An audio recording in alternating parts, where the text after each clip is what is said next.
नमस्कार दोस्तों, मैं हूं नंदकिशोर। आज मैं आपके लिए अति महत्वपूर्ण एक किस्सा, एक कहानी लेकर आया हूं, जिसका पहला भाग मैंने सुना दिया आपको, नल दमयंती, जिसमें नल दंपत्ति, नल जो है ने दमयंती को पसंद किया और दमयंती ने नल को, जबकि दमयंती ने नल को ही स्वीकार किया, सभी देवताओं को छोड़ करके नल को ही अपना पति माना। तो जी हाँ, तो अब आज आगे चलते हैं। कलयुग का दुर्भाव, जुए में नल का हारना और नगर से निर्वासन, यही है आज मेरा विषय। तो मैं हूं नंदकिशोर। यदि आपने मेरे चैनल को सब्सक्राइब नहीं किया है तो प्लीज़ कर लें। तो चलते हैं कहानी की तरफ। महर्षि बृहदस्व कहते हैं, युधिष्ठिर, जिस समय दमयंती के स्वयंवर से लौटकर इंद्रादि लोकपाल अपने अपने लोकों में जा रहे थे, उस समय उनकी मार्ग में ही कलयुग और द्वापर से भेंट हो गई। युग चार हैं, सतयुग, त्रेता, द्वापर और कलयुग। तो द्वापर के बाद कलयुग आता है। तो द्वापर जो है वह अंतिम समय में चल रहा था। तो रास्ते में ही कलयुग और द्वापर से भेंट हो गई। इंद्र ने पूछा, क्यों कलयुग, कहाँ जा रहे हो? कलयुग ने कहा, मैं दमयंती के स्वयंवर में उससे विवाह करने के लिए जा रहा हूँ। इंद्र ने हंसकर कहा, अजी, वह स्वयंवर तो कभी का पूरा हो गया। दमयंती ने राजा नल को वर्ण कर लिया, हम लोग ताकते ही रह गए। कलयुग ने क्रोध में भरकर कहा, ओह, तब तो बड़ा अनर्थ हुआ। उसने देवताओं की उपेक्षा करके मनुष्य को अपनाया, इसलिए उसको दंड देना चाहिए। देवताओं ने कहा, दमयंती ने हमारी आज्ञा प्राप्त करके नल को वर्ण किया है। वास्तव में नल सर्वगुण संपन्न और उसके योग्य है। वे समस्त धर्मों के मर्मज्ञ और सदाचारी हैं। उन्होंने इतिहास पुराणों के सहित वेदों का अध्ययन किया है। वे धर्मानुसार यज्ञ में देवताओं को तृप्त करते हैं, कभी किसी को सताते नहीं, सत्यनिष्ठ और दृढ़ निश्चयी हैं। उनकी चतुरता, धैर्य, ज्ञान, तपस्या, पवित्रता, दम और शम लोकपालों के समान है।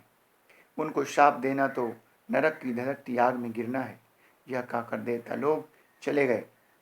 अब कलयुग ने द्वापर से कहा, भाई, मैं अपने क्रोध को शांत नहीं कर सकता, इसलिए मैं नल के शरीर में निवास करूंगा। मैं उसे राज्य च्युत कर दूंगा, राज्य से नीचे गिरा दूंगा। तब वह दमयंती के साथ नहीं रह सकेगा। इसलिए तुम भी जुए के पासों में प्रवेश करके मेरी सहायता करना। द्वापर ने उसकी बात स्वीकार कर ली। द्वापर और कलयुग दोनों ही नल की राजधानी में आबसे। 12 वर्ष तक वे इस बात की प्रतीक्षा में रहे कि नल में कोई दोष दिख जाए। एक दिन राजा नल संध्या के समय लघुशंका से निवृत्त होकर पैर धोए बिना ही आचमन करके संध्या बंदन करने बैठ गए। देखिए, सबसे बड़ी बहुत गलत बात है कि पैर जरूर धोना चाहिए लघुशंका के बाद, इन्हें पेशाब करने के बाद। यह अपवित्र अवस्था देखकर कलयुग उनके शरीर में प्रवेश कर गया। साथ ही दूसरा रूप धारण करके वह पुष्कर के पास गया, पुष्कर, और बोला, तुम नल के साथ जुआ खेलो और मेरी सहायता से जुए में राजा नल को जीतकर निषद देश का राज्य प्राप्त कर लो। पुष्कर उसकी बात स्वीकार करके नल के पास गया। पुष्कर आप जानते होंगे, पुष्कर एक धर्म क्षेत्र है, तीर्थस्थल है जो राजस्थान में है। पुष्कर एक ऐसा स्थान है जहाँ पर ब्रह्मा जी की पूजा होती है। द्वापर भी पासों का रूप धारण करके उनके साथ फुलिया।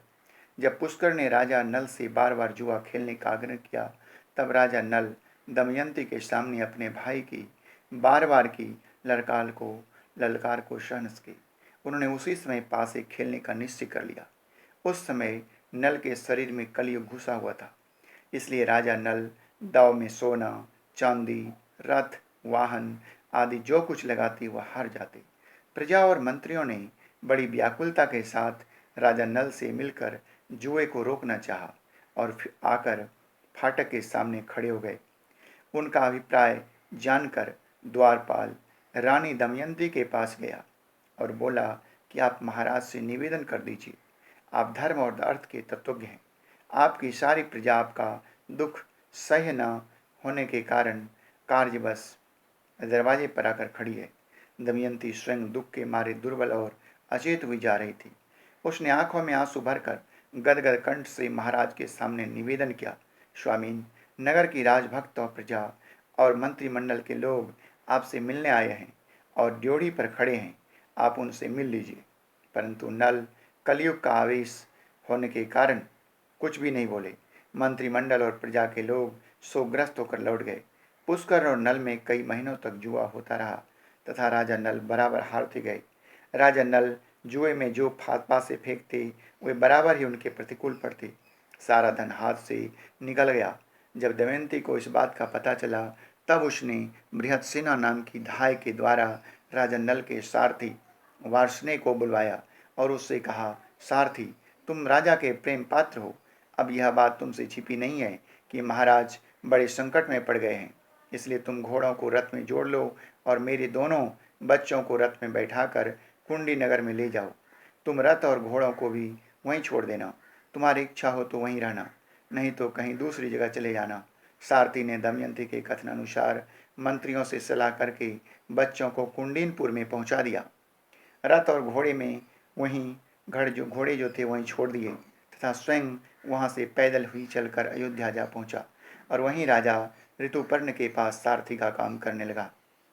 वार्ष ने सारथी के चले जाने के बाद पुष्कर ने पासों के खेल में राजा नल का राज्य और धन ले लिया। उसने नल को संबोधन करके हंसते हुए कहा, और जुआ खेलोगे, परंतु तुम्हारे पास दांव पर लगाने के लिए तो कुछ है ही नहीं। यदि तुम दमयंती को दांव पर लगाने के योग्य समझो तो फिर खेल हो। नल का हृदय फटने लगा। वे पुष्कर से कुछ भी नहीं बोले। उन्होंने अपने शरीर से सब वस्त्राभूषण उतार दिए और केवल एक वस्त्र पहने नगर से बाहर निकले। दमयंती ने भी केवल एक साड़ी पहनकर अपने पति का अनुगमन किया। नल के मित्र और संबंधियों को बड़ा शोक हुआ। नल और दमयंती दोनों नगर के बाहर 3 रात तक रहे। पुष्कर ने नगर में ढिंढोरा पिटवा दिया कि जो मनुष्य नल के प्रति सहानुभूति प्रकट करेगा उसको फांसी की सजा दी जाएगी। भय के मारे नगर के लोग अपने राजा नल का सत्कार तक न कर सके। राजा नल 3 दिन रात अपने नगर के पास केवल पानी पीकर रहे। चौथे दिन उन्हें बड़ी भूख लगी। फिर दोनों फल मूल खाकर वहां से आगे बढ़े। एक दिन राजा नल ने देखा कि बहुत से पक्षी उनके पास ही बैठे हैं। उनके पंख सोने के समान दमक रहे हैं। नल ने सोचा कि इनकी पाँख से कुछ धन मिलेगा। ऐसा सोचकर उन्हें पकड़ने के लिए नल ने उन पर अपना पहनने का वस्त्र डाल दिया। पक्षी उनका वस्त्र लेकर उड़ गए। तब नल नंगे होकर बड़ी दीनता के साथ मुंह नीचे किए खड़े हो गए। पक्षियों ने कहा, दुर्बुद्धे, तू नगर से एक वस्त्र पहनकर निकला था, उसे देखकर हमें बड़ा दुख हुआ था। ले, अब हम तेरे शरीर पर का वस्त्र लिए जा रहे हैं। हम पक्षी नहीं, जुए के पासे हैं। नल ने दमयंती से पासों की बात कह दी।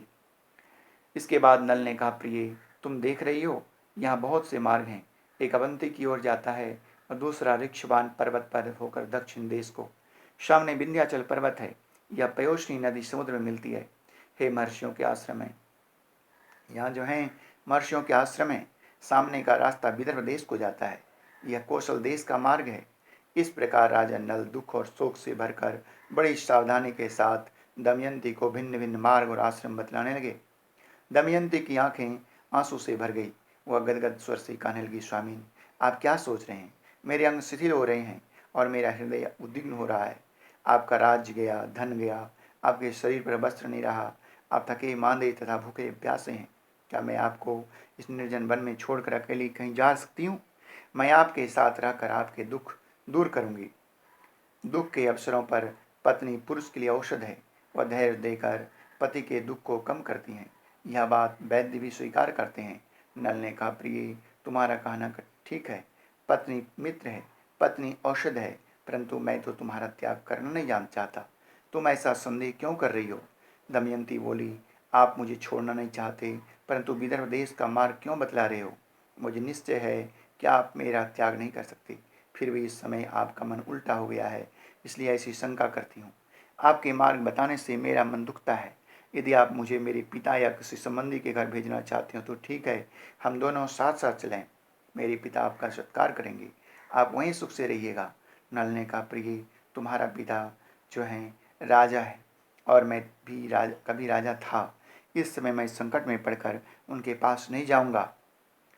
विपत्ति में कहीं किसी के पास नहीं जानी चाहिए, यह सीख मिलती है यहाँ। राजा नल दमयंती को समझाने लगे। तदंतर दोनों एक ही वस्त्र से शरीर ढककर वन में इधर उधर घूमते रहे। भूख प्यास से व्याकुल होकर दोनों एक धर्मशाला में आए और ठहर गए। तो ये था मेरा दूसरा भाग। मैं आपको फिर आगे बताऊंगा नल का दमयंती को त्यागना, दमयंती को संकटों से बचाते हुए दिव्य ऋषियों के दर्शन और राजा सुबाहु के महल में निवास। तो ये आगे वाले पार्ट में मैं बताऊंगा। तो दोस्तों, यदि आपने मेरा चैनल सब्सक्राइब नहीं किया है तो प्लीज़ कर लें। आज बस इतना ही। अगले पार्ट में फिर मैं आपसे मिलूँगा। तब तक के लिए जय हिंद, जय भारत। आपको बहुत बहुत धन्यवाद।